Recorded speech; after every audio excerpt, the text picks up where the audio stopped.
It's Tuesday, March 10, 2020. Digital Trends Live is about to start. Here are some of the topics we'll be covering on today's episode of the show. And we've got a lot. While the coronavirus is having wide-reaching ramifications for many businesses, some companies are actually finding new ways to thrive in the battle to keep the virus at bay.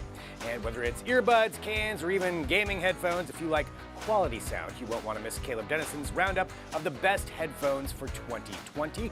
And with coronavirus dominating the headlines, as evidenced by us talking about it right now, we'll be joined by Kobe Gershani of Signals Analytics to talk about how you can filter through all of the information online.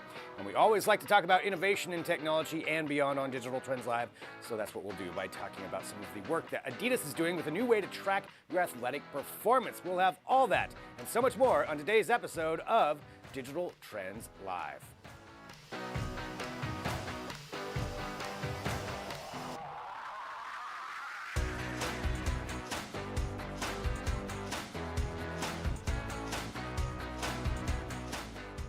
Welcome back to Digital Trends Live. Well, we're just starting off, but welcome anyway. We are live here every single weekday, 9 a.m. Pacific, noon Eastern, bringing you trending tech headlines, news, interviews, discussions, and so much more. And of course, we are broadcasting live across a number of different platforms. We're on Periscope, Twitter, Twitch, Facebook, YouTube, Dailymotion, Apple News, LinkedIn, 2 different mobile apps, a smart television app, and at digitaltrends.com/live. So wherever you're watching, we do appreciate you joining us here today. Of course, you can join in the conversations that we get to have, which are myriad, and we've got a lot to cover. So let's get it started right now. I'm Greg Nibbler, here with Luke Larson. Hello, Luke. Good morning. Good morning. Welcome. You seem rested, not rushed at all. Not rushed at all. Not rushed at all. Hours, Luke has been here waiting for this moment to talk about tech with you, and that's why we thank everybody for joining us. Let's get it started. And of course, we have to start off with what else? Coronavirus. Daily coronavirus update. That is pretty much what this segment is now every day. But here's what we're going to talk about. So we've got a lot of coverage, of course, at Digital Trends, and we know there's so many different facets you can talk about with it. We're going to focus kind of on the tech side of things because that's what we do best.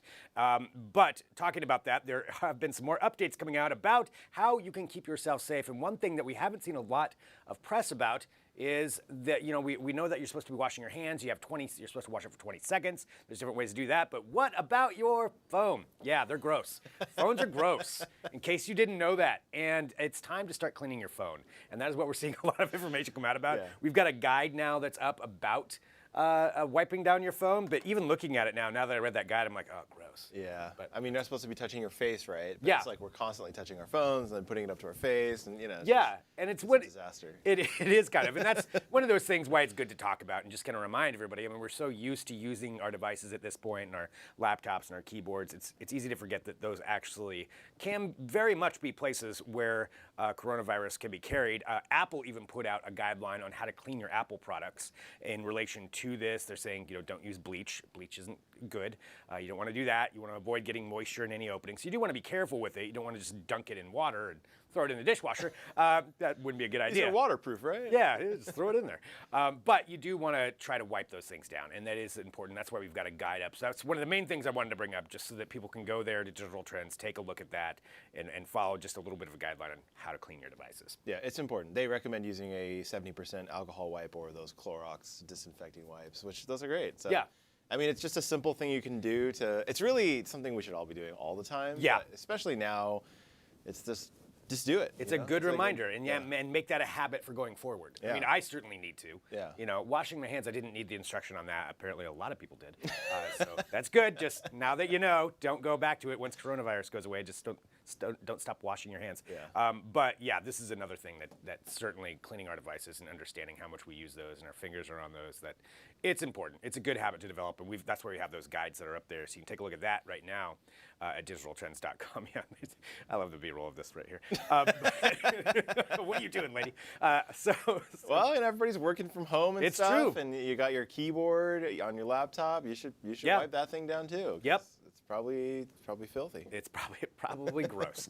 So take a look at that and check that out, Digital Trends. But going from there, we just, we always want to update with whatever information that we do have and give you a little bit of what's going on. And this is something else that we're finding out about is just all these different companies that, while there's so many that are suffering and not things are not going very well for a lot of companies right now in relation to the coronavirus, whether it's people can't work or supply chain issues. There are some other companies that are thriving, and that's why we want to just kind of bring some more stories here.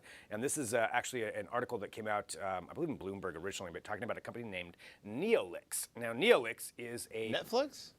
Nope, not Netflix. Although they're doing pretty good too right now. Neolix, and Neolix is a company that is developing autonomous vehicles. In particular for deliveries is a lot of what they're focusing on. If you're familiar with a company called Nuro, they're kind of doing this too. And what they're doing is they're making kind of these, what you're looking at right there, these little vans that will deliver goods, whether it's cargo or food deliveries. There's a lot of different things that they can do for these, and that's showcasing this. But what they are using them for now in China is to disinfect large swaths of cities. And they've attached giant cannons to these things. And since it has all that cargo space, they can dump all this disinfectant in it. And they drive these things down the streets, shooting out disinfectant. That is what they're doing. Just Purell. Just everywhere. And there's so many images that have come out from China of that's how they're going through the cities with, like, usually it's a giant teams with just spray hoses spraying down disinfectant. Wow. But this is a safer way actually to keep humans from being involved as you run that thing down the street, fires off its cannon of disinfectant everywhere, and how's to try to quell some of the coronavirus. And it's pretty fascinating what they've been able to do, and so much so that the Chinese government is even subsidizing the company up to 60% of the cost to get cities to buy more of these to start handling some of that stuff. Now, I thought you were going to say that these were thriving because, everybody's staying at home and you're getting groceries delivered and stuff like that. Yeah. This is a completely other thing, just disinfecting entire cities. Disinfecting entire cities, just going down the street and firing it off everywhere. And trying to kill coronavirus. Yeah, they're very cute. Those cars. They are. They are. They're color coded, and they're just like. Oh yeah, yeah. But you don't want to get in the face of that cannon when it's running down the street. But that's what they're using, and I think something like that is another kind of indication. And again, just talking about businesses that are doing well during this for good reason, because that's something that keeps people safe. It keeps people out of harm's way anyway, extra harm's way, and that's kind of a good use of robotics when it comes down to it. But also something that you could certainly see going forward coming out of this, how everything is changing right now, and that's what we're still trying to understand, the ramifications of all this. I mean, will conferences still be a thing? Will conventions start to go into more virtual conventions, or what's going to happen with this? What's going to happen with food deliveries? It's so rapidly changing. It's kind of hard to keep up with, and that's why we make sure that we try to bring you up to date with everything. We don't know what all these changes, which of them will stick either. Yeah. Because I think in some cases, things will change and companies will start, working a different angle, and it might just stay like that, or it might influence it in a certain way. Like work from home policies have changed. Like there are actually regulations changing to make these work, and I don't imagine they'll just go away. No. In the future. So. It'll be interesting to see what happens once all this goes away. Which hopefully will happen at some point. When that does, what will stay in its place that actually changes the tech we use and just life in general?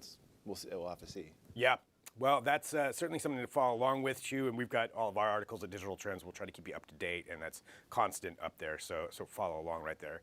Going on from there, let's talk about some other actual tech news, and we've got some rumors about the new Apple Watch that could be coming out, and in particular with the update that goes with it. So the Apple Watch Series 6. Now, this is based upon an article that came out in, I believe, 9to5 Mac is the first one who had this, and it's based on snippets of code found inside iOS 14. So it's everybody trying to gather some ideas and some details. This isn't 100% confirmed what's going to be happening, but I wouldn't be surprised if there's an Apple Watch. It's pretty good. Yeah, this is pretty good information, I would say. Pretty good idea. So let's walk through what some of the rumors are. So one, and this was kind of one of the big ones, is it would have a way to sense your blood oxygen levels.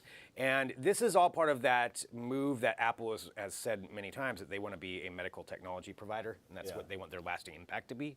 And the Apple Watch is a big, big front for that side of things. And this would be to where it could monitor your blood oxygen levels and then alert you, of course, if something goes below or above a level that it should be, to either alert a doctor for you or tell you you need to call emergency services, tell somebody else to do it.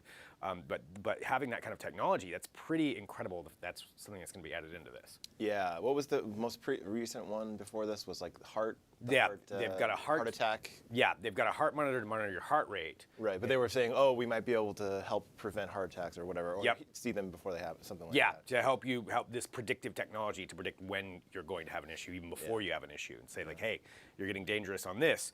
Because right now they can figure out irregular heartbeats, and then they'll send you a notification like, hey, you should go get this checked out. But this was going even further into that. Yeah, and that's cool stuff. Yeah, I think so too. I mean, I think that's a great use of technology, and I guess everybody can worry about security of it or privacy, but I mean, if that's if it's a life or death kind of thing, I mean, I feel like that's a pretty good use of technology when it comes down to it. I mean, I'm fine with them having that. There are a couple of other things going from that, and these are, again, where the rumors are based on snippets of code in iOS 14. Sleep tracking, so some more sleep tracking features. That's something that we've seen already before in other devices. But people get really excited about that, though. They really do. I don't. I know it's valuable, but I don't use it. I don't. I think it's because I just would rather live in ignorance, which is the wrong way to go about this. Wrong way to go through life. But I'm like, I know I don't sleep well. So what am I going to do about it? I think on the watch is a good place to do that, because you have all the tech there. You don't. It's not on your phone, so you're not like having to worry. It's just on your wrist. Right. It'll. I don't know all it'll do, but apparently they leaked their own app on accidentally, the sleep app for the Apple Watch. So, this is definitely coming. Yeah. And I'm excited to see what they do with it. I'm sure they'll have a unique take on it. Battery life, that was a concern, stuff like that. But I'm sure they'll have some interesting features there. And we'll have to see where that goes. Another possibility is different watch faces, so you could change out the watch face on it. They didn't say whether third party would be part of that or not, but I get if you have an Apple Watch, that's just kind of that design factor that goes into it. And then also it would have a tachyometer, which I think I'm saying that correctly, and that is something to help measure distance. It's kind of going back to those old school watches that we would have, where it'll be around the outside of it, and you can measure the distance and travel between places. So it's kind of a cool extra feature you could add in, and I'm sure if somebody's a hardcore athlete, this would be something they would want to use. Right, and so this is all part of watchOS 7, which usually a new version of watchOS will come out at WWDC in June. So this is all stuff we're probably going to see announced, within the next couple of months, and then come out with a new Apple Watch later in the year. And how it will be announced, that's what we don't know. We really don't know that. Don't know, because there was supposed to be an Apple event most likely this month, but we haven't heard anything about it yet. And there was actually word this morning that Santa Clara banned, I think, events over 1,000 people, something like that. Well, then see, there's up-to-date news right there, so that's not going to happen. Apparently there was a death or something in California or something. I don't know what the exact details I'm not surprised. were. But there was something happened, and they banned all large events, basically. So wow. I don't know for how long that will be, but I think that March event is pretty much out of the question. Yeah, that would make sense, unless they do just a streaming thing. Yeah, they could just live stream it. Yeah, live stream it. But we'll have to see how this all shakes out. But anyway, that's some rumors on that. Let's go from rumors about the Apple Watch to rumors about the PlayStation 5. This is a little bit more suspect when we get into this, but it's the only thing we've got to go on with the PlayStation 5. That's the problem. Xbox has been really at the forefront of saying what they've got. Yeah, they're like, hey, this is what it's going to be. It's all awesome, according to them. But PlayStation 5 has really been delaying saying anything, and you can speculate on what the reasons were. We don't know 100%, but this is part of a leak that came out. Now, again, maybe not, we can't say this is 100% true. But based on this leak, it would actually, in theory, be more powerful than the Xbox Series X. And I thought that was pretty interesting with 13.3 teraflops. Luke, what's a teraflop mean? A teraflop is a measure of how powerful I can't remember the acronym off the top of my head. It's an acronym used for GPUs to measure power. And the more the better. The more the better, and this says it has 13.3 teraflops on an RDNA 2 GPU. So it's basically the same architecture, same GPU, a similar GPU to the Xbox Series X that we already know about. And actually, almost everything is identical to the specs in the Xbox specs that we know. It's just that this is slightly more powerful GPU, because they're both going to use custom GPUs. These are not, off the shelf. Like they're working directly with AMD. They'll make something that's custom for the system. But yeah, the Xbox was 12, I believe, 12 I believe so, teraflops, yes. and they're saying this is 13.3 teraflops. The only difference, there's a few more compute units. So that's, it's just like, it's hard to say like, oh, is this just like a fake thing that's like, oh, PlayStation is slightly better than the Xbox, but it could happen. Because really, there's very little wiggle room in these builds. They're almost identical. 16 gigabytes of RAM, same Which I kind of expect exact too. processor. Yeah. That they're going to be fairly similar. Yep. When it comes down to it, they've spent this much time on it. And you got to think they're carefully paying attention to their What competitor, each because one's doing. it's like everybody wants to be, whoa, we're slightly more powerful than the other competition. So if you really want the most powerful console, then you should get ours. Yeah. Exactly, So. and we'll have to see. There's a couple of other things, the idea that they could have some more AI assistance in it. That makes sense that there would be something along those lines. They said maybe more haptic feedback with the controller. So, I mean, it vibrates right now. Maybe there'll be specific different things it can do. I don't know. I also wouldn't be surprised about that if the controller got a major upgrade. Yeah. But we'll have to see what goes. The other thing that was kind of cool was that the possibility of a full digital backward compatibility with every past PlayStation console. So I don't know whether that's you could stick in a disc from like a PlayStation 2 and it would work and be upgraded, or how that would work. Yeah. That'll be really interesting if they can figure that out. Yeah. People will love that, but people will love it, but it's like, will you really spend all your time playing those? Like, I got a stack of even PS3 games. I'm like, I'm never gonna touch those again. I'm not gonna play those, but I know people love their games, so I totally understand that. That's a little bit of rumor on that, and I know we need to get moving through a couple of more stories here, but there was another video game thing that came out, and this is not a rumor. So this is actually a deal that was struck between 2K Games and the NFL, who have inked a multi-year partnership. So as you know, Madden's had it since, I think, 2004 or 2005. It's been Madden, and maybe even going back further than that. And now with this partnership, 2K is going to be taking back over, so bringing it in with NBA 2K, it'll be NFL 2K, presumably is what they'll call it, and that starts, I believe, in a couple of years, but for multiple years. It's a pretty big shift. Yeah, when it for comes to people those who are games. into sports games, I think this is a big thing. Yeah, so huge on that, and we'll have more details about that too. Yeah, there's some good classic footage right there. We'll have more details on that too on the site, but also we'll have Lisa Marie Segar, who's our gaming editor. She's going to be doing a full rundown of why this is such a big deal and what this could mean going forward. So that's going to be on Thursday here on Digital Trends Live. We'll have coverage on the site, but I just want to make sure everybody's aware of that, so follow along there at digitaltrends.com for all of that. And the last topic here before we do our product of the day, we've got this. Expect to see more cashierless stores in the near future, because Amazon, with their Amazon Go stores, is now selling the technology to other people. And they're calling it, they even started up a whole website for it called Just Walk Out, which is an interesting use of term for that. I feel like that could be applied to a number of things. Just Walk Out.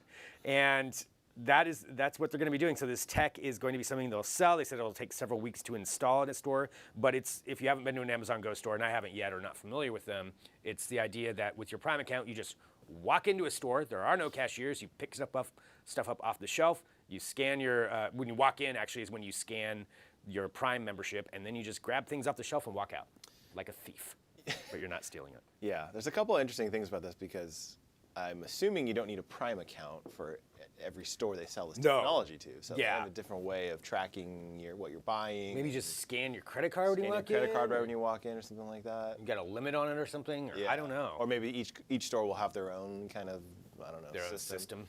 Yeah, but we were talking about this yesterday and kind of like wondering what other stores are gonna need something like this. Like grocery stores make sense because they get lines and stuff, but are there that many other stores that you want to walk in and just grab stuff? Yeah, that's a convenient thing to do. I don't know.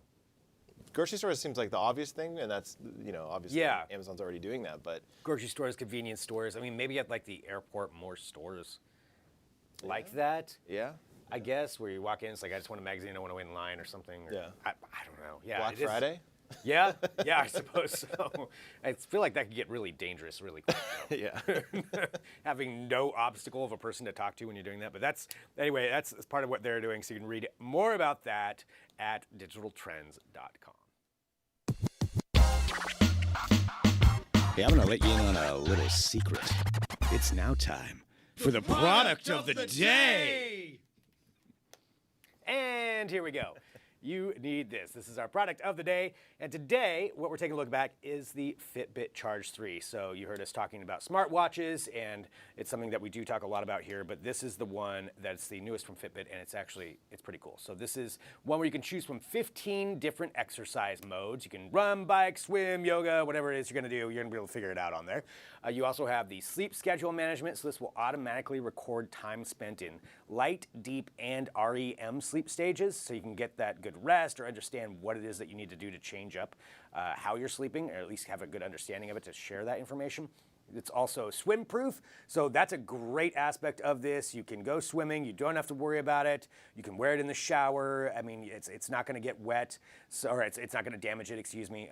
So that's another great aspect. You can also get all of the stuff that you pair with your phone with this. You can get weather, you can get calls, you can get texts, you can get all the smartphone app notifications right there on your wrist. It's got the radio transceiver, so it's Bluetooth 4.0, so it can sync up to a range of 6 meters. It's got a battery life of up to 7 days. And that's key because you don't really want to sit there and have to be charging this all the time. It does depend on what you're using it for, but up to 7 days, that's pretty good.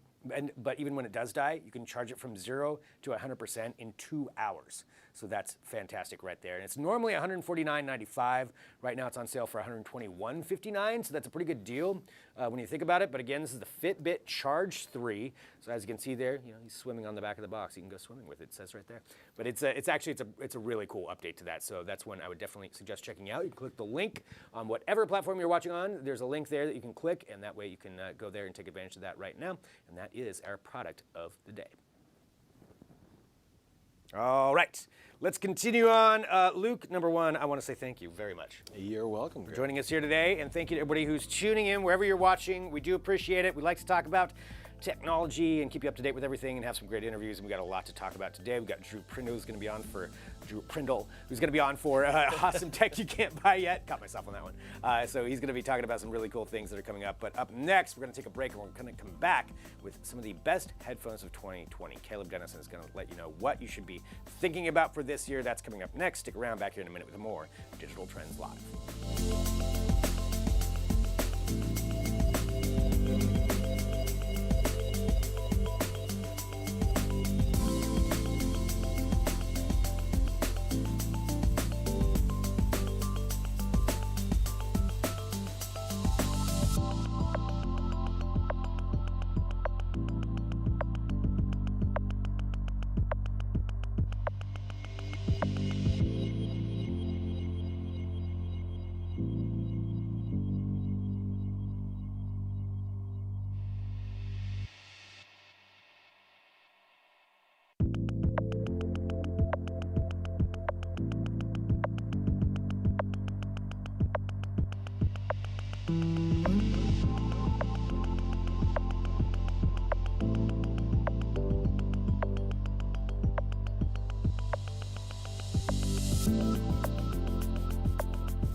Well, hey there.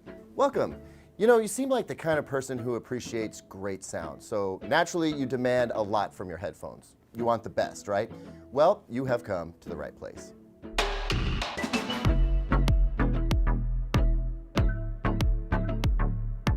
Hey there, I'm Caleb Dennison for Digital Trends, and that cheesy intro was brought to you by coffee. Coffee. I've had way too much of it. Okay, enough of that nonsense. Let's get down to the business of laying out the best headphones you can buy in 2020 so far. This list will change later this year, and we'll have to shoot another video, but for now, these are all really solid picks.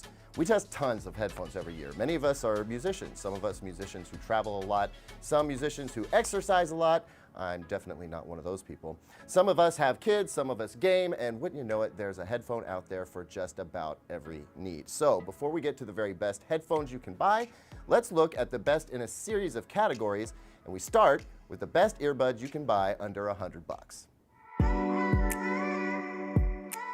That honor goes to the One More triple driver earbuds. These things have no business sounding so refined at this price point. In fact, they redefine what you should expect from any headphone under $100. The name refers to the fact that there are 3 individual transducers in each bud, and they've been expertly tuned to sound like a $300 or $400 pair of headphones. They're comfortable, compact, there's an inline mic included, and at $80, they are a no-brainer. Get them. Next, let's talk about the best true wireless earbuds, and our choice might surprise you. Right now, we're going with the Amazon Echo Buds. Yes, I know there are far better sounding true wireless earbuds, and if you want to spend a lot more, go for it. But we like these because they are true wireless buds that everybody can get behind and most can afford. At just $130, you get solid sound quality, Bose noise reduction, good call quality, and, well, average battery life at about 5 hours with another 15 hours of charging coming from the case. For the price, you can't beat this feature set. Now, a close second, in my opinion, is the Samsung Galaxy Buds Plus with an insane 11 hours of playtime per charge and decent sound in a very compact bud. They don't sound as good as Amazon's buds, but they get the job done, and they're also only $150.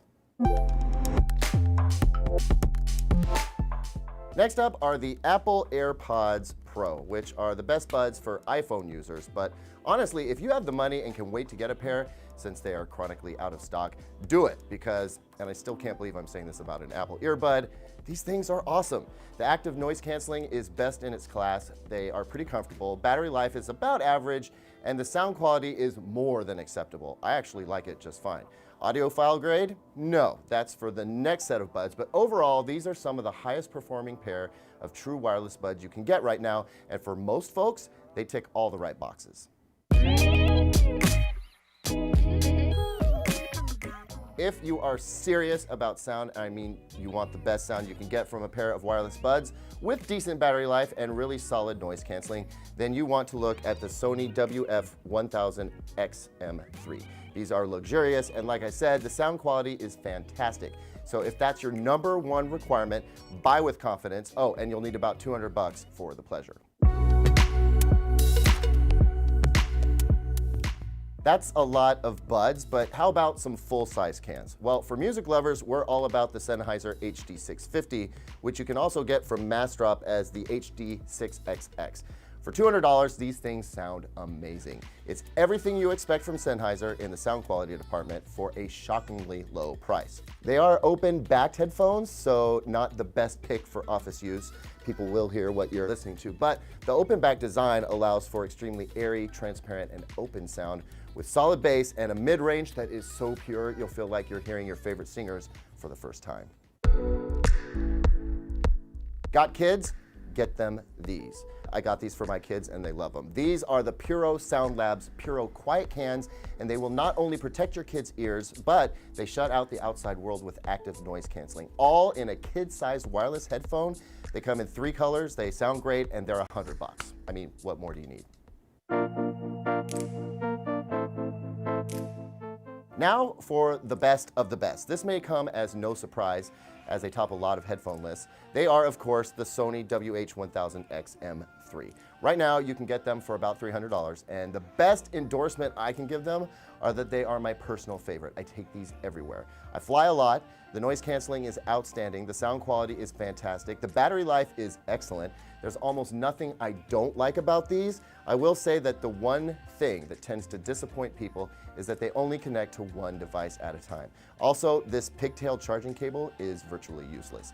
These are the 2 things I want Sony to address with the next version of these headphones, which will come out later this year. Even when the next version does come out, though, I'm still going to be suggesting these because the price will go down while supplies last, making them an even better slam dunk. I will say that if you're a hardcore business type who takes a lot of phone calls with your headphones, you might want to check out the Bose ANC 700. They are super comfy, they sound great, have excellent noise canceling, but most importantly, they do phone calls really well. The Sonys just aren't that great at that. Couple of honorable mentions. For workout headphones, check out the JLab Epic Air Sport or the Jabra Elite Active 75T. Both are excellent waterproof, solid fitting options with lots of fitness perks built in. Also, for you gamers out there, we are big fans of the Astro A50, which sound incredible, have an excellent mic, and are comfortable enough to wear all day That's our list of the best headphones you can buy right now. Like I said before, this will be changing over time, so we'll keep this article updated and update the video as well. In the meantime, buy with confidence. Everything we talked about today are outstanding options.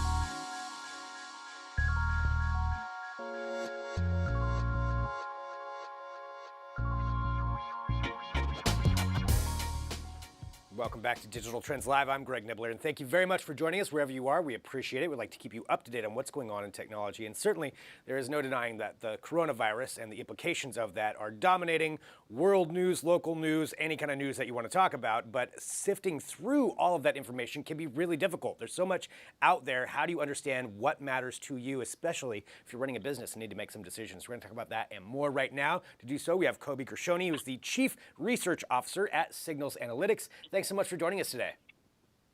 Thank you. How are you? Doing good. Kobi, I want to give just everybody, before we get into the kind of these details, give everybody just an idea of what Signals Analytics is to get that context. Absolutely. So thank you. Signals Analytics is basically a data platform that basically combines unparalleled depth and breadth of signals that we extract from multiple sources of insight that we're basically covering. The data platform on itself is unique by connecting all the way from consumer discussion, from forums and blogs and reviews, market data, from sales and revenues of new products that are being launched. And the one important thing that to mention is also we cover patents and clinical trials and publications that can give us a little bit of more understanding about the signals of what kind of coming in the future and how should we think about the changes that occur in the marketplace where, again, all the companies and all the products are currently under a lot of stress. That's such a wide breadth of information. You know, looking at that, but like you said, from consumers, from blogs, I'm assuming like social commentary, Twitter, things like that, what people are talking about, to taking actual information all the way to patents when it comes to medical solutions. Looking at this through the context of the coronavirus, since this is such a big thing right now, how does one, if they have a business, take all this information or take what you're providing and then use that to make decisions for themselves? So when you think about the signals that are coming from all these, again, disparate sources, there is different type of data that is coming, again, unstructured or unconnected, that needs to be connected to extract those signals. All the way from how consumers are talking and discussing their everyday life, how they're perceiving the value of products that are helping them in those troubled situations. We also understand that when consumers are discussing the nature of how they perceive the value of the product, they don't just say, I love this product or it's great. They really think about the benefit of the features of the product. And that really is down to the understanding of how these products are being positioned in the market. Also, how they understand all the clinical data behind those products. Are they safe? Are they the right time to take it? We've seen a lot of chatter about the immune system and how people are thinking about kind of overcoming this situation when they have different type of diseases that they're coping with.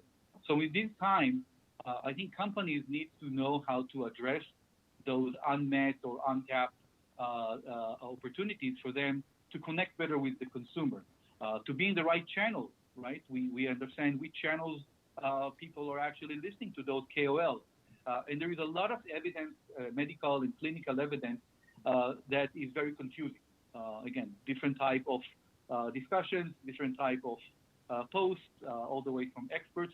I think the most important thing is really to understand the foundation of the data and extract those insights as they come.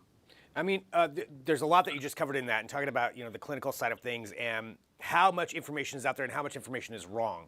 Because there's a lot of companies that maybe not necessarily intentionally, but there's false information out there about what their products can and can't do in association with coronavirus. To stick with that theme, as far as whether or not this kills so much percentage of it, or this doesn't, or I know there was a bunch of stuff on one of the shopping networks about silver being a cure, and people just putting out this information that's just not really true. And when a company is making decisions, how do they make sure that they're providing accurate information? What is the best way for them to do that? Well, I don't think that companies, again, they play in the right position. I've seen products coming for sanitation and wipes that are claiming protection from their effects on the coronavirus. I think those are mostly the responsible companies, the responsible brands have clinical evidence that they can share. I think when we're looking at fighting the coronavirus from the pharmaceutical side, obviously we see a lot of activities coming from clinical trials. Everybody is collaborating. Innovation is taking place when you can see that Chinese universities and labs are collaborating with companies in the States and pharmaceutical companies to really promote and advance the solution for that. With regards to the messaging of more CPG and food and beverage companies, I think that there is a big awareness that they're driving in the way that consumers are really appreciating what is the essence and the benefits of their product. So they should kind of keep to the same role and responsibility of communication with the audience. However, I think where the bloggers and the KOLs and the chatter, this should be more kind of mitigated, and people should really look at more responsible sources of insight that can direct them into how to activate, in their everyday life now. Looking at it with all of this, again, all of this information that you're able to gather and understand what people are talking about, what people are wanting, what are some of the big trends that you're seeing right now when it comes to consumer goods? What are people going after? What do they want? It's happening so fast, it's kind of hard for anybody to really keep track of it without this data. Maybe you can give us some insights into that. Absolutely. So again, this is very fast, as you said, and I think we're on top of a lot of kind of reducing the noise and extracting the signal to help companies, to help our customers in the CPG and pharma side, kind of find the opportunities to strike when something like this is happening. So we've seen a lot of understanding of the value of vitamins when it relates to the vitamin C's and the others, as you said, protecting your immune system. We've seen a lot of understanding of or confusion between citrus flavors and the benefits of basically the vitamin. For some reason, we've seen sugar and ginger coming up. I think this relates to drinking tea in everyday life. But we see other ingredients such as elderberries as something that boosts your immune system. And then what I think would come out of this very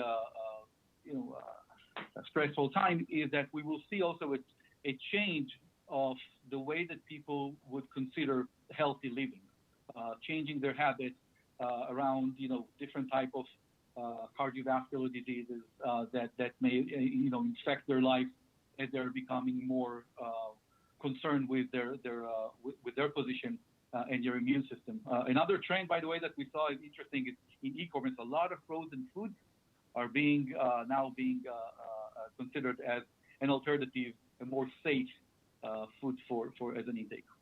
Interesting. I don't know about safe. I mean, I guess safe because it's frozen. It's not going to spoil, but wouldn't necessarily say healthy. But it kind of depends on what it is, I suppose. Yeah. Well, that's just... Well, a combination of two, right? Right. Yeah, which is totally true. Well, that's just so much information that's going on and so much to try to understand and handle. I want to let everybody know, too, where they can go and follow along with everything that you're doing. I mean, we just barely scratched the surface on this. There's just clearly so much to analyze. How do people follow along with what Signals Analytics is doing? Well, obviously, you're more than welcome to visit our website. We have our blog that we're also posting different type of activities. We will be also sharing a webinar in the next couple of weeks around the different trends that are kind of piquing the interest of ideation and innovation, as well as how to think about your marketing strategy in these times when the consumers is kind of trying to understand how to overcome this situation. So again, with this, we're always open to have any type of discussion and share some of those insights as we connect the dots together. Well, Kobi, thank you so much for joining us, to just share some of these insights here in this interview, and obviously a lot more to be gathered from that with the webinar coming up. A lot of people can try to understand a little bit more about what's happening in this huge amount of information in this rapidly changing issue. Thank you so much for joining us here on Digital Trends Live. Absolutely. Looking forward to more discussion. Thank you very much. Definitely.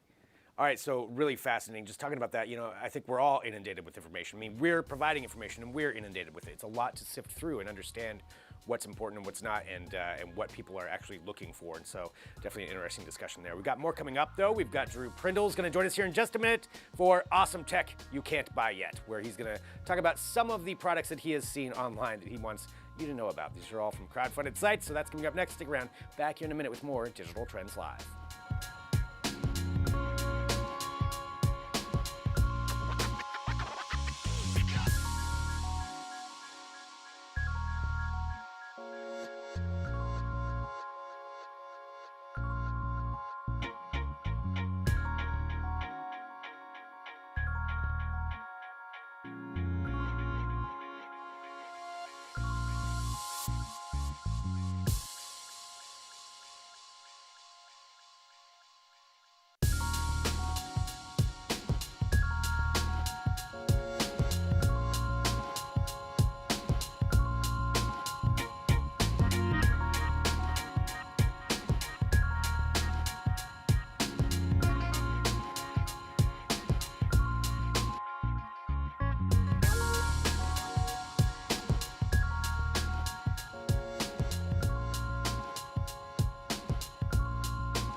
Hello there, this is Digital Trends Live. I'm Greg Nibbler. Thank you for joining us. It is now time for another edition of Awesome Tech You Can't Buy Yet with our own Drew Prindle here to talk about some of the awesome tech he has found online. Hello, Drew. Yes, indeed. Yes, I'd like we didn't get the flex on camera. Oh yeah, for it. now I got to do that every time you say every awesome time. tech. Awesome Tech You Can't Buy Yet. Here's what we're doing. Drew scours the internet for different crowdsourced sites and different crowdfunding campaigns and finds some awesome stuff that you need to know about. And let's go to this first one, Fire Ant.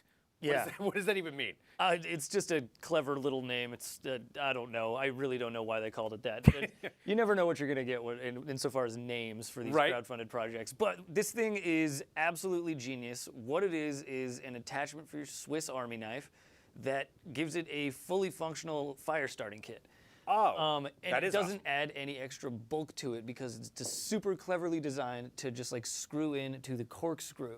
Which, how often do you use the corkscrew anyway? I don't use that unless you're Swiss or French or something like that. Probably not too often. You're not taking a bottle of wine with you camping. Probably not. That's not a particularly American thing to do, I wouldn't say. But super brilliant design on this thing. So it's two pieces. One piece is kind of just like the little plastic handle. Then the second piece that slips over that is this wax-covered like tinder bit. It's like you can tear it open. It's totally waterproof, but then it reveals these little fibers that if you can get a spark into them, it will hold a flame, and you can use that to light your fire. Wow. Oh, so you can just chip it right off of that. Yeah. It's got a flint on there too. Flint Yeah. and steel. Yeah. That's how the whole thing works. Yeah. Cool. Super brilliant design.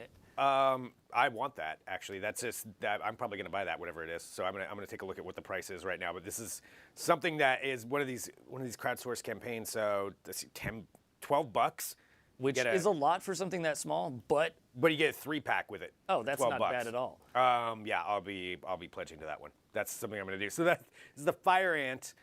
Yeah, better than a box of waterproof matches. Fire Ant is beautifully designed, complete. Anything that packs into smaller amount of space, Yeah. I'm all for. Plus, I'm less likely to lose it. Well, unless I lose the knife, then I'm really in trouble. But you know, that's a different issue. Okay, so Fire Ant, that is something here. So going through this awesome tech you can't buy yet. What's this next one? Freeboard? Yeah, Freeboard. So this is the 5th generation of this crazy skateboard that, thanks to its unique wheel and truck design, allows you to ride it much how you ride a snowboard. Okay. So going heel side to toe side, kind of like grinding on one edge versus the other to slow your speed down Yeah. and kind of control where you're going. Yeah, it's been designed over years. This is the 5th iteration of this, right? And I rode the 1st generation, and it was pretty similar to Yeah. riding on a snowboard, but it wasn't quite right. And what they've done now is they've added and kind of refined these springs on the trucks. So the board has a lot of like pushback. So kind of like As you're a riding. feeling like you're grinding through Yeah. snow. I've got to say, the 1st generation was super impressive. I really, really want to get on one of these because that looks like a riot. It doesn't have straps on there, right? I'm It's got assuming. these little things that it's not. Oh, it does have something. It's not straps. It's these little like kind of cup things that you just kick your feet in and out of. So you can push against it. Yeah. Wow. Okay, that's actually pretty cool. So this is the Freeboard 5X. Yes. And if you're anything like me and like you can skateboard but like not good enough to like actually slide stop Yeah. effectively, this is an easier Yeah. way to do just You can that. cheat and Yeah. get it done that way. Totally. Yeah. So it's $276.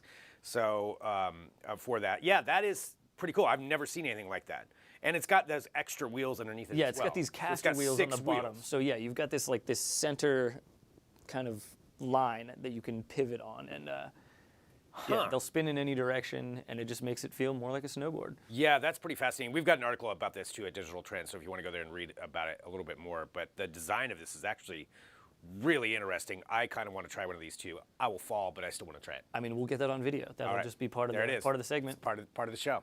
That's what I do for everybody. All right, let's continue on here. The other one that we have too, and again, this is awesome tech you can't buy yet, where we take a look at Drew takes a look at some of the different campaigns that are online, the crowdsourced campaigns, and checks all of these out. We have, wait, what is this next one? Prompt? Prompt.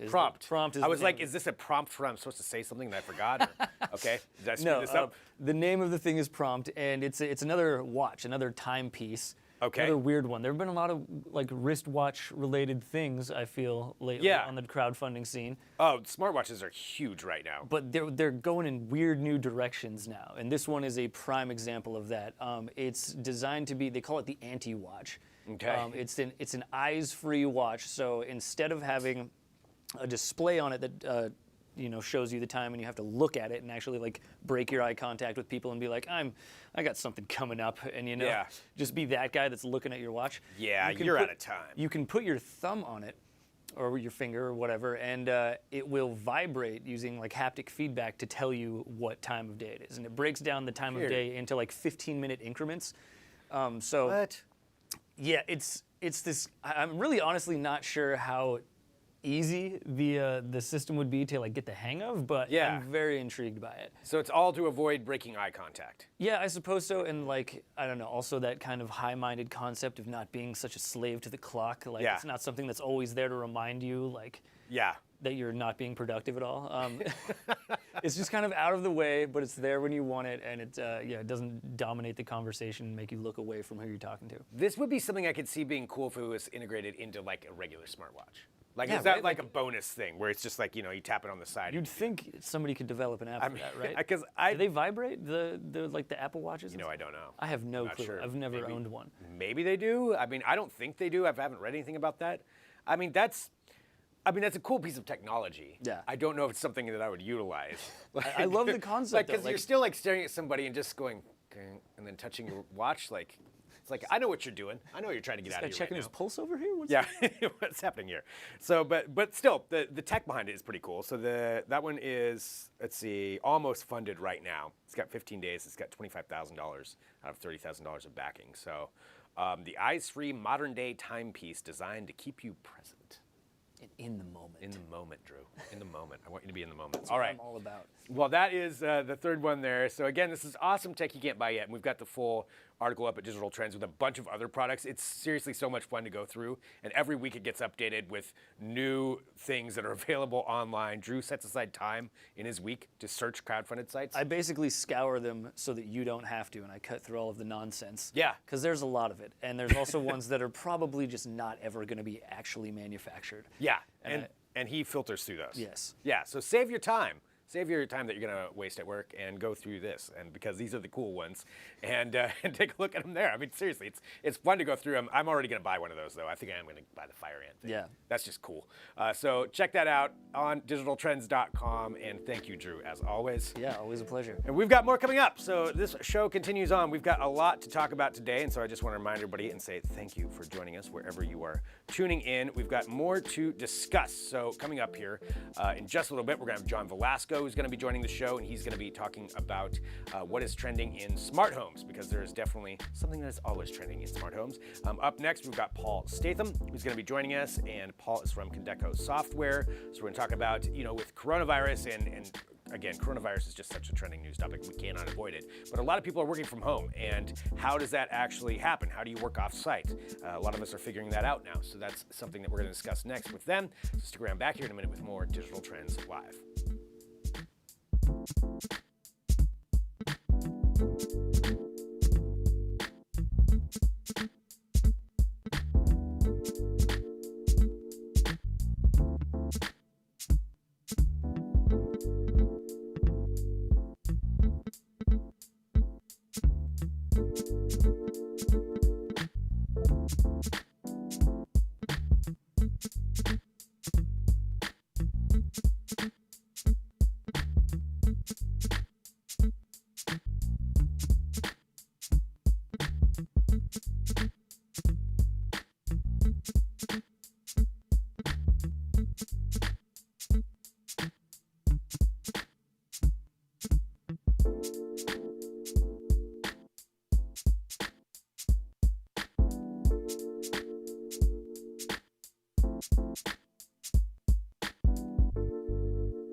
This is Digital Trends Live. I'm Greg Dibler, and with coronavirus hitting so many different kinds of businesses, we're all trying to figure out how we stay productive during this time. A lot of people are working from home. A lot of businesses or communities are insisting that people work off-site. And as a lot of people are figuring this out, there's certainly some advice that is already out there on how to stay productive during these times and what you can do to make sure that everybody's working efficiently. And that is why we have Paul Statham, who is the CEO and founder of Condeco Software, here on the show. Thank you so much for joining us.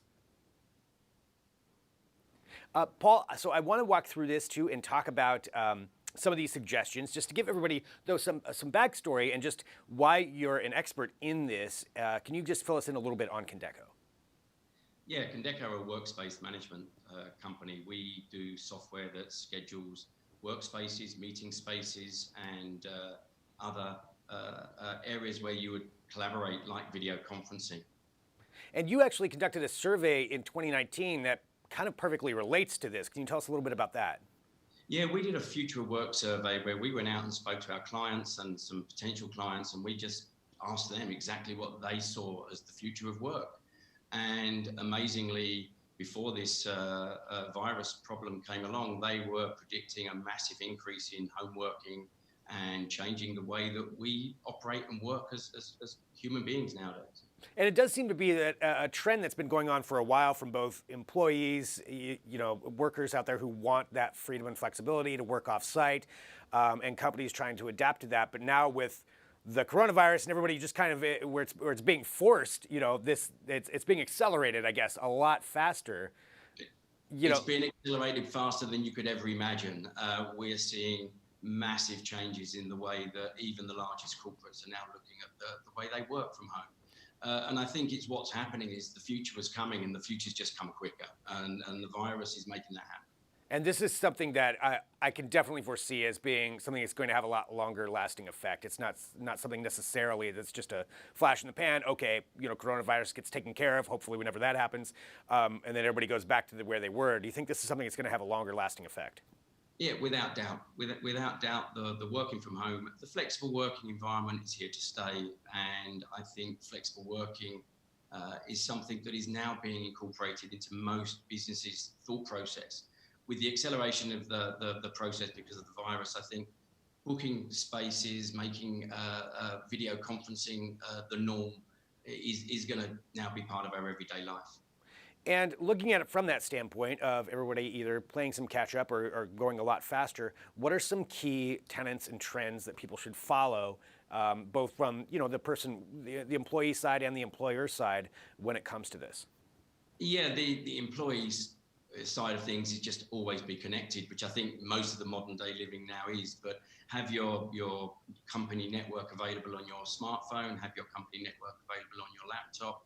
Carry your laptop with you is a great thing. You don't leave it in the office. It defeats the object. From a company point of view, you've got to get all of your applications in the cloud. Having on-premise software buried behind corporate firewalls is just not going to be an acceptable process. You've got to give those applications, make them accessible to the people that are going to run your business, whether they're working from Starbucks in a normal environment under flexible working, or whether they're working in a quarantine environment from home. The corporate security guys are going to have to make sure that people can get access to the tools that make them productive. Yeah, and that's just for some companies, I know that's going to be a big shift, from that, and it feels maybe less secure, but there's definitely ways to still be secure while doing that, I'm assuming, right? Yeah, you've got to embrace software that's got the right certification. There are plenty of really great software solutions, like the Condeco solution that is already certified to 27001, which is the highest level of security. And so you can get this level of security in cloud-based technology. So it's embracing the fact it's here and making sure business is capable to operate in that. Something else that's really important too is meetings. I mean, as people are being told to stay home, it's to not interact directly with other people, so that you don't, for all those reasons. And we're seeing that with conventions being canceled and people having virtual streams or virtual conventions where they're showcasing their products. That translates into the workspace in the office as well when it comes to virtual meetings. And can you talk to us a little bit about that as far as that is being incorporated in and some good tips maybe? Yeah, having video in the workplace is an essential part of the world nowadays, making sure your rooms are video enabled, making sure that video is accessible and can be scheduled by the people that need it. So that video, there will still be people coming into workspace, but instead of traveling from New York to Boston, you'll be talking as we are now on video. And so making sure that all workspaces are interconnected, that everyone has access to schedule that work, because the resources are going to become very scarce. And so people need to know, if I've got an hour-long meeting, I need to find a conference room that's video enabled. And it's what we do for a living. We make sure that meetings remain seamless, whether they're in person or on video. What are some different ways that you suggest as far as being organized and staying on top of things when you're not in a room, or if somebody's being used to being in a room where you can just walk over and talk to somebody? Obviously, there's things like Slack or communication tools, but what are some other tips that you would have on that end? Well, be organized. I think when you're used to working in the same environment, people tend to walk up and go and steal your time. They'll come and dump down beside your desk. They'll stand around the water cooler and have a conversation. Now you're going to have to plan to reach out and talk to people when you need to talk to them. So if you need a meeting at 10:30 in the morning, make sure you schedule it. make sure the resource is available, like the video room, make sure the third part is available. So being organized is the biggest thing when you're working remotely. It's a lot more difficult to barge in on someone when you're at the other end of a video or in a conference room, remote 6,000 miles away or 5,000 miles away from someone else. Yeah, so that scheduling, really pay attention to what your calendar says. Mm-hmm. Yeah, calendar is going to be king. You have to be organized, you have to be disciplined, because it's going to be the way that we're going to communicate for a good few months. And I think we're going to start communicating a lot more going forward. It's something we're seeing. We've got millions of meetings are scheduled every day in our software, where people have to be in the room or on the video device so they can have the conversation, and that's going to become the norm. I can only imagine the increase that you're going to be seeing in that, just in utilization of your software over the next couple of months. We've been busy. Our guys have been busy. Lots of inbound calls. And the other thing with hoteling, people are now saying, okay, when people come into an office, we want to know where they book to sit, where they are, so we can find them if there's an emergency, but also just so that we understand what the demand is, so that we can right-size buildings in certain locations with the right desking environments. Wow. Yeah, it's so fascinating just how quickly things are changing and rapidly evolving and every day, I feel like there's more information that comes out and more ways it changes. It's going to keep going. And this technology has been about for a long time. We've been putting this into some of the more forward-thinking customers across the globe for quite a while. So this technology is there. It's just going to go crazy because video scheduling, hoteling is now going to be the way that people communicate, and that's good news for Condeco. So we're pleased. not about the virus, obviously, but we're pleased that people are waking up to what we've been saying for a long time, that the Right. trend is moving that way. 41% of companies we surveyed in the survey you mentioned already say that they've got working from home, flexible working, the sort of technology that we've just been talking about available. That other 59% are going to wake up quite quickly and have to put it in. So it's something that's coming. Well, Paul, for everybody out there who wants to utilize your software and find out more, where should we send them? Send them to condecosoftware.com. Our website's got it, knows everything, it'll tell you everything you need to know, and we'll give you our contact details. All right, well, Paul, thank you so much for joining us here to have this conversation, too. It's such a pertinent time to talk about it, and we really appreciate you being on Digital Trends Live. No, you're welcome. It's good to be on. All right, so I think that's something, if you're not already doing it, obviously this is the way things are changing. Like, we're all going to be meeting more online. We're all going to be doing this, working remote more, and just talking about how that's changing so quick. It's really interesting. I know I need to get to a break because we do have some more news. We've got John Velasco coming up to talk about smart homes. Stick around back here in a minute with more Digital Trends Live.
Well, hello there. This is Digital Trends Live. I'm Greg Nibbler. Appreciate everybody tuning in wherever you are It is always nice to talk about technology with you, so drop in your comments on whatever platform you are watching, or of course you can always retweet and hit subscribe, do all those things. Let's talk about some news. So here's some trending stories we have at digitaltrends.com right now. This first one has to do with technology and sports, and the combination of the two, in particular with Adidas and Google teaming up. So Google had something called Jacquard Smart Wearable Tech, and I think I'm saying it right, but that is something that they had around for a while. They first worked with Levi's, with some specific jackets to where you could actually tap the jacket and it was smartphone enabled, so you could get some different notifications on there. They also had a backpack that was enabled, but now they're teaming up with Nike or Adidas. Ooh, that would have been bad.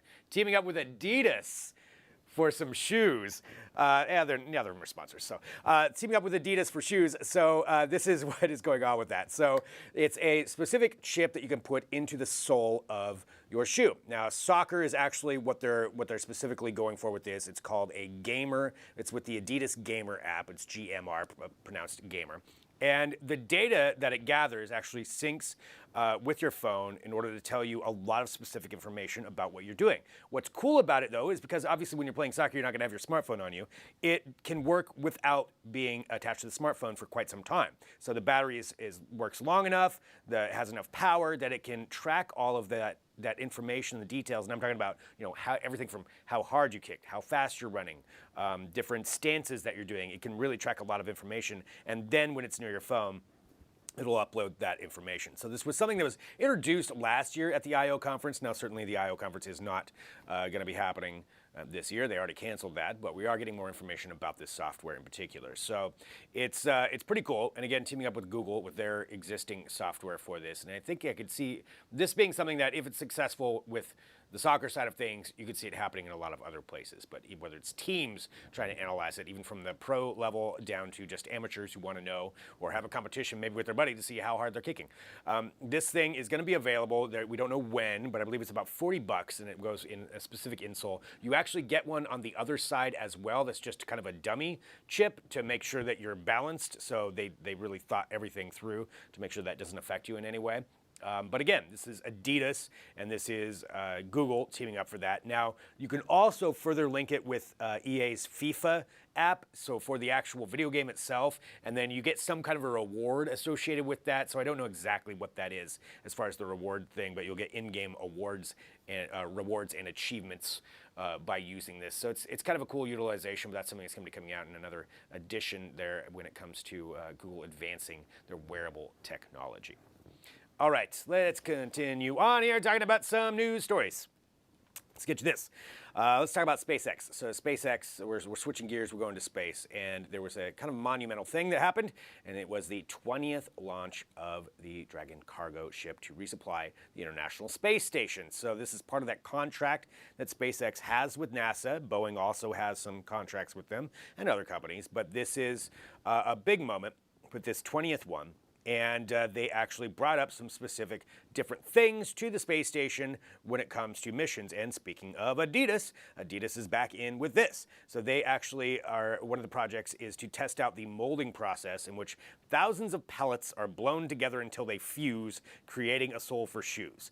Now that's something that doing this in zero gravity is going to be key. I mean, when people are out there in space, they're going to have to be able to create things, to figure out how this all works in zero gravity, whether it's 3D printing, whether it's different types of techniques, because what happens on Earth doesn't work the same up there. So that's an Adidas experiment, and they're looking at even like biomedical technology when it comes to that.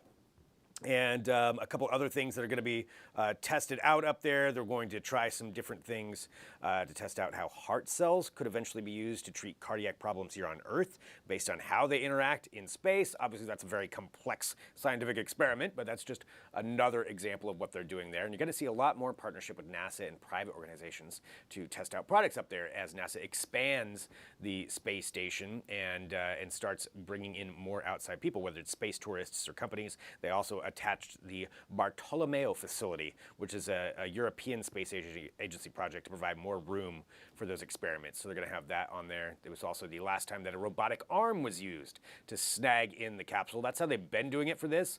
And now it's going to be, with the updated version, it's going to be actually directly docking with the space station instead of this giant robot arm that snags it and hooks it back into the space station. That's still kind of cool, but that's not how it's going to be going anymore. So that was the last use of that, according to the reports for that. So that is, again, something you can read about there at digitaltrends.com. Surprise, here I am. All right, so one more thing here just to bring up. Let's talk about this going along the space side of things. What are we gonna eat in space, right? That's an important issue. That's an important project that is being studied about how to grow things. We've seen a lot of different things attempted to grow in there, but it's really hard. Plants don't react necessarily that well to zero gravity. We've had some peppers that have actually grown really well in space. There's some radishes and cabbages, but now it has been determined that lettuce is growing successfully in space, and they actually grew some up there and then grew some on Earth and then compared the nutritional basis for each of these to see if there's any kind of anything lacking or if anything was different, and they actually grew pretty well in space. They had vitamins, the minerals that you needed, and it's just another indication of, as we look at longer and longer space travel and we go further out, whether it's going to the moon, whether it's going to Mars, you're gonna need to have ways to grow some food in there, because if you're just eating the freeze-dried stuff, it's gonna drive somebody insane after a while. So they really wanna try to work on that and make sure that there's different variety and different textures and different flavors that people can have. And lettuce is something that you can actually adapt to a lot of different things. So the fact that it can grow successfully up there is pretty important. So they've been studying that, and we've got some more details about that at digitaltrends.com. You can take a look at and just kind of study up on what they're doing. That's just a small part of it. There's a whole article and series that we have on food in space. So check that out at digitaltrends.com. All right, we need to take a quick break because we're going to have John Velasco on, our smart home editor, to talk about what is trending in smart homes, in particular with Ring and some updates that they're going to be making. So stick around. We'll be back here in a minute with more Digital Trends Live.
Welcome back to Digital Trends Live. I'm Greg Nibbler. Appreciate everybody who's joining us wherever you are. It is always fun to talk about technology, and we want to keep you up to date. And right now, it's time to talk about smart home tech. To do so, we have Mr. John Velasco joining us.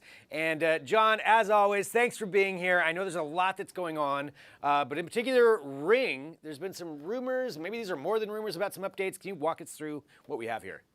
Well, thanks for having me, Greg. So yeah, Ring was in the news recently, yesterday, in fact. There's some rumors about its upcoming Video Doorbell 3. So it's their third generation one. And this leak yesterday kind of accidentally showed off some features. Ring actually had the website, live for a split second, and they took down the information, obviously. But we get some new ideas of what to expect with this new Ring Video Doorbell 3. So for the most part, they're minor features. It's going to have dual band support, so both 2.4 gigahertz and 5 gigahertz bands. It also has this new near motion detection. So basically, it will detect areas roughly around 5 to 15 feet in front of your home. So if there's any motion in that area, it's going to detect and it's going to send you a notification for that. And they kind of redesigned the faceplate and the mounting bracket. So not really impressive. But the big one is going to relate to the Ring Video Doorbell 3 Plus. Now, I don't know why they don't have this feature on both models. It's only specific right now, from what we can tell, based on leaks, it's going to be coming out to just this Plus model. So all those other features I just mentioned to you about the Ring Video Doorbell 3 are going to be available for the Plus model. But the one advantage with the Plus model is that they're going to offer this pre-roll technology. So basically, the camera, the video doorbell itself, is going to record footage 4 seconds prior to an event being triggered. So I guess when it senses motion, or even before it, someone hits the doorbell, it's gonna have like a little bit of buffer just to give you some additional footage, just in case there might be something you may have missed. This is a feature I wouldn't say not necessarily new. I know some smartphones, a couple years ago were offering something similar, where basically, before you press the shutter to record a photo or even video, it would buffer a couple frames before. It's a nice feature, but I wouldn't say it's a massive feature. But it kind of, gives us an idea of what to expect with this latest video doorbell. Yeah, I can see that is weird that it's just in a Plus model. Like, if you're going to make the update, why wouldn't you just put that in the doorbell in the third one? I can see the advantage of that as far as, I've got a Ring doorbell. I've got the original one. And it is true, once it's triggered, you do miss whatever happened before that, before it gets triggered. So I can see that as an advantage. I could also see, though, with Ring and some of the other issues they've had, the idea that it's constantly recording, that might cause a little bit of concern. Yeah, especially that extra footage. You never know. Some people will probably have, hissy fit with it, but we'll find out if these rumors do pan out. Nice use of hissy fit, by the way. So some other updates that they had. I know there's some other things. I still find it funny too that they actually just made their website live on accident. So that's somebody I'm sure got a talking to about that. But what were some of the other things, the other updates that you saw? So Ring just recently announced something for its indoor video camera. It's not a new product. The indoor video camera was announced, I believe, back in the fall. But they're coming out with a privacy shutter that goes over the camera. I actually got a chance to check it out before it went live. And this is, you see the photos. This is basically a plastic cover that goes over the existing indoor camera. And this is, I think, to me, it's more of a response to the recent hacks about the privacy stuff that's happening with Ring's indoor cameras of late. And this is their solution. It's a short-term fix for a long-term problem, in my opinion. And as you can tell, it's just basically a plastic cover that goes over the camera itself. You install it. You're going to need a screwdriver, which you have to provide yourself. But once you have it installed, you'll be able to cover the camera. So in the event that you don't want someone watching you at home, you just slide it, and that's it. But there's a problem with this implementation. Like I said, it is a quick fix. There's a bigger problem to this.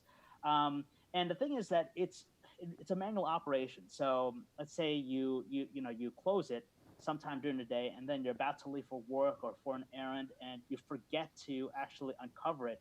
That's a problem. It kind of defeats the purpose of having a security camera in the home if you're not going to be able to see what's going on, right? So this is one of the problems that I see, with this short-term fix.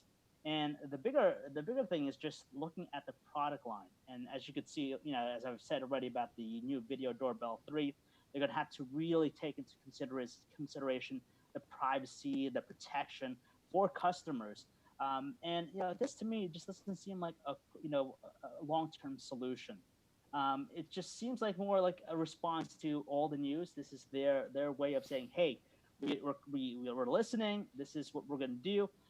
And it's just, I guess, the first step in a longer thing with them.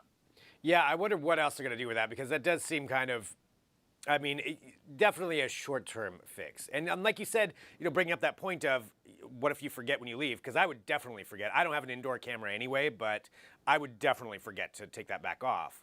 No, yeah, absolutely. And, I wrote a piece about the shutter, the shutter aspect with these cameras. Like SimpliSafe, for example, they invested a lot into the development of their privacy shutter. It's not just like a plastic cover that goes over your camera or an electronic activated one. It's actually a physical shutter that actually will close or open remotely through the app. And I think that's a better implementation. And Ring needs to look at those types of technologies to better, provide customers with peace of mind knowing that, hey, yeah, we're actively innovating the space, but at the same time we want to keep in mind that your privacy is our utmost thing that we want to take care of.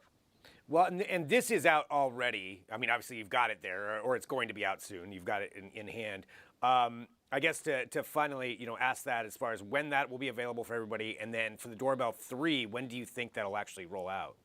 As far as the privacy cover, Ring tells me that's going to be made available soon. They're actually sending out emails to existing users or people who have the indoor camera to get it for free. And they tell me that they plan to bundle it with the indoor cam. They didn't announce if there's going to be any price increase. I highly doubt, there's going to be a price increase, given that it is just a piece of plastic. But hey, you never know. As far as the Ring Video Doorbell 3, I would suspect that's going to be coming out maybe before the first half of the year, maybe in time for the summer. But we'll find out. All right. Well, John, thank you so much, as always, for keeping us up to date on everything. Thanks for having me, Greg. And check out everything else going on in smart homes at digitaltrends.com. John will keep you up to date on all of that. So definitely interesting talking about the Ring products. We'll have to see where it happens. I do still find it's always fascinating to me when somebody accidentally makes a web page go live. But everybody's human. They made a mistake. Whoops. So that's, anyway, you can catch up with that at digitaltrends.com. All right, and thank you, everybody, for tuning in today. Of course, we appreciate all of you joining us. We want to let you know what's coming up tomorrow. We'll have Mr. Luke Larson back here again to talk about computing. So Luke is going to be in here bringing us up to date on that. When it comes to the computing side of things, we'll also have Jess Serba and Adrian Warner back for another edition of TBD. What will we talk about? I don't know. It's TBD. That's the whole point of it. So that'll be tomorrow, though. There'll probably be a cocktail involved. And on top of that, taking a look here at some of the other guests. And again, every day we have so many different guests. We'll have Fallon Fatimi, who's going to be on to discuss artificial intelligence and how she is encouraged by companies that are implementing policies to avoid AI bias. It's a really big issue. So we'll talk about what that means for Fallon. And all of that is coming up tomorrow. Of course, we're live here every single weekday, 9 a.m. Pacific, noon Eastern, bringing you these trending tech headlines, news, interviews, and discussion. So hit subscribe on whatever your favorite platform is, and we'll be right back here tomorrow with another edition of Digital Trends Live.